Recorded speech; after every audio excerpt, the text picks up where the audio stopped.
Hello everybody, my name is Suman Dua. I'm a registered migration agent at Nationwide Migration and Education. So in this video today, I'm going to give you 3 pathways through which you can get permanent residency while on a 482 visa and if your occupation is on the short-term occupation list. So usually when your occupation is on the short-term occupation list, then you never move to a 186 direct entry, which is also employer-sponsored visa. But for that, your occupation needs to be on the MLTSSL list, which is the long-term occupation list. Now let's look at some options that are available for applicants who are here on the 482 employer-sponsored visa and their occupation is on the short-term occupation list.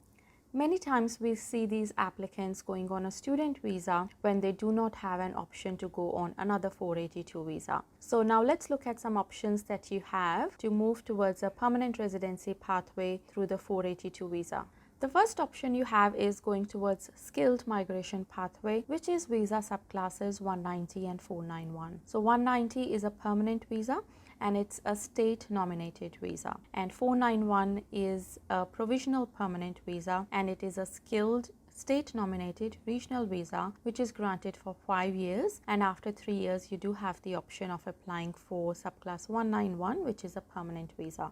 Now let's look at the requirements for these visa subclasses. Now to be eligible for a skilled migration visa, you need to be under 45 years of age. You need to have a positive skills assessment in your nominated occupation. So many times the applicants who are here on the 482 visa, they do not have a skills assessment. So if you are able to get a skills assessment in your occupation, then you can start looking at the skilled migration visas. You also need to have competent English and your occupation needs to be on your state's occupation list if you're going for 190 or 491 visa. Let's say if you're in Queensland working for your employer, you can start looking at Queensland state occupation list to see if your occupation is on their list and if you are eligible for 190 or 491. You would go for a 491 visa if your employer is based in the regional area. Let's say if your occupation is not on your state's occupation list, then you may look at moving states. Sometimes your company may be operating their branches in other states as well. So that's something you will start exploring to become eligible for a skilled visa.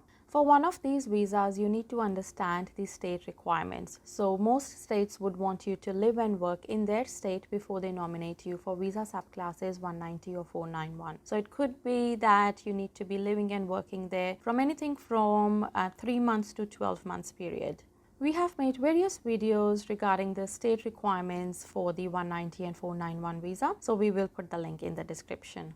Now let's look at the second pathway that you have towards your permanent residency if you are on a 482 visa and your occupation is on the short-term occupation list. So you may want to start exploring the 494 visa, which is the skilled employer sponsored visa. So with this one, again, you need to be under 45 years of age. You also need a positive skills assessment in your nominated occupation. So if your occupation is on the short-term occupation list on the 482, then all those occupations are also eligible for a 494 visa. Now with the 494 visa, you need an employer which is based in the regional area, which could be anywhere outside Sydney, Melbourne or Brisbane. Another requirement for this one is that you need to have 3 years full-time work experience in your nominated occupation. You also need competent English for this visa. So if you meet all these requirements and your employer is based in the regional area, you can start exploring the 494 visa options. Now the third pathway option you have is the global talent visa. So if you are somebody who is already in Australia working for an employer and you are working in one of the 10 target sectors which you can see on my screen now, and you are one of those highly skilled applicants who are earning a high income threshold which is sitting at 153,600 at the moment.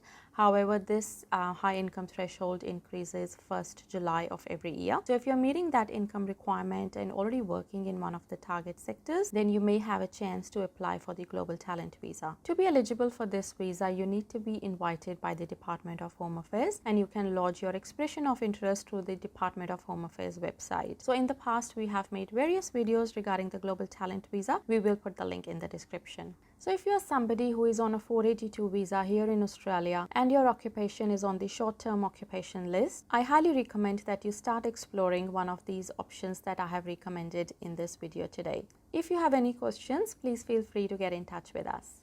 Stay updated about Australia's immigration. Make sure that you subscribe to our channel.